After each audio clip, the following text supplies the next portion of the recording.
Good morning student. आज के class में स्वागत है आपका। मैं आज आपको बताऊंगा सर्वनाम, जो हिंदी व्याकरण का अध्याय है। सबसे पहले मैं आज आपको बताऊंगा सर्वनाम किसे कहते हैं। जो शब्द संज्ञा के स्थान पर प्रयोग किए जाते हैं वह सर्वनाम कहलाते हैं। तो सबसे पहले जानना हमें संज्ञा किसे कहते हैं। तो शॉर्ट में जानिए, नाम वाले शब्द को संज्ञा कहते हैं। तो हमें संज्ञा नहीं जानना है, क्या जानना है?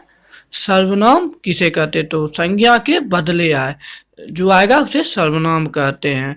तो सर्वनाम शब्द दो शब्दों के मेल से बना है। सर्व जो नाम अर्थात सबका नाम, दो शब्दों के मेल से बना है। सर्वनाम शब्द सब व्यक्तियों, प्राणियों तथा वस्तुओं के लिए प्रयोग किए जाते हैं। व्यक्तियों, प्राणियों तथा वस्तुओं के लिए प्रयोग किए जाते हैं। जैसे मैं उदाहरण में दिया हूँ, वह घर जा रही है। तो वह घर जा रही है, एक स्थान पे है जो जा रही है। वह कुर्सी टूट गई, टूटी हुई है। तो एक वस्तु है जो क्या है, टूटी हुई है। देखो वह उड़ गया, बोलने का मतलब देखो एक पक्षी है, तो प्राणी है जो वह उड़ गया। इसमें सभी क्या वस्तु का यूज हो रहा है, प्राणी, वस्तु और व्यक्तियों का यूज प्रयोग हो रहा है। उसके बाद मैं बता रहा हूँ मैं, हम लोग, तुम लोग, वे लोग, यह, आपको, वह, आपको, उसका, उसकी और। मैंने कुछ लिखा नहीं है। वह, वे सब, ये सब क्या है? ये सब सर्वनाम है जो संज्ञा के बदले प्रयोग किए जाते हैं और लिखे जाते हैं। जैसे मैं बताता आपको, राम आम खाता है। तो ये राम क्या है? संज्ञा है जिसका यूज नहीं होगा, जिसका प्रयोग नहीं होगा। यहाँ पे प्रयोग करना है सर्वनाम का। जैसे मैं राम, मैं आम खाता हूँ, तो इसका सर्वनाम क्या है? मैं। जो मैं डिफिनेशन से ऊपर दिया हूँ आपके स्क्रीन पे, मैं, हम लोग, क्या है? सर्वनाम है। मैं कुछ कहानी बनाया हूँ।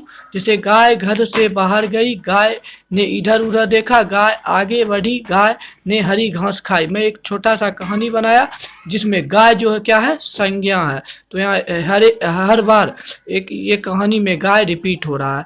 रिपीट हो रहा है मतलब बार बार आ दोहरा रहा है। तो सुनने और बोलने में भी अच्छा नहीं लग रहा है क्योंकि संज्ञा बार बार आ रहे हैं। तो मैं दूसरा स्टोरी सर्वनाम के साथ बनाया हूँ, जिसको अच्छी तरह पढ़िए। गाय घर से बाहर गई, उसने इधर उधर देखा, वह आगे बढ़ी, उसने हरी घास खाई। देखिए ये पढ़ने और बोलने में दोनों में अच्छा लग रहा है क्योंकि इसमें क्या चीज़ का प्रयोग हुआ है? तो सर्वनाम का प्रयोग हुआ। एक सिर्फ गाय क्या है? संज्ञा। उसके बाद उसने, वह, उसने क्या है? सर्वनाम है। ये पढ़ने में और लिखने में भी अच्छा लगता है। इसीलिए आप कुछ भी लिखिएगा तो सर्वनाम का प्रयोग करिएगा, कहानी में अच्छा लगेगा। संज्ञा का बहुत कम से कम। उसके बाद सर्वनाम के भेद। तो जानिए सर्वनाम के कितने भेद है। तो सर्वनाम के 6 भेद होते हैं। फर्स्ट पुरुषवाचक सर्वनाम, सेकेंड निश्चयवाचक सर्वनाम, थर्ड अनिश्चयवाचक सर्वनाम, फोर्थ संबंधवाचक सर्वनाम, फिफ्थ निजवाचक सर्वनाम, सिक्स प्रश्नवाचक सर्वनाम। ये मैं नेक्स्ट पार्ट 2 वीडियो में मैं आपको इस पूरे भेद का मैं अच्छी तरह से विस्तारित करके बताऊंगा। उसके बाद मैं कुछ सर्वनाम से क्वेश्चन बनाया हूँ आपके लिए, जो प्रैक्टिस करना बहुत ज़रूरी है। निम्न वाक्यों में सर्वनाम का सही रूप भरे। डैश घर जा रही है, तो राम, डैश घर जा रहा है तो राम घर जा रहा है। तो न ना होगा। तो राम क्या है? संज्ञा है। तो यहाँ क्या बना? वह घर जा रहा है। मैंने बताया था सर्वनाम किसे किसे कहता। डैश अमीर हूँ, तो मैं अमीर हूँ, क्योंकि मैं क्या है? सर्वनाम है। सर्वनाम का सही रूप भरने बोला। डैश जा रही है, तो सीता जा रही थी, डैश जा रही थी। थर्ड नंबर में डैश जा रही थी, सीता जा रही थी तो नहीं ना होगा। वह जा रही थी क्योंकि सीता संज्ञा है।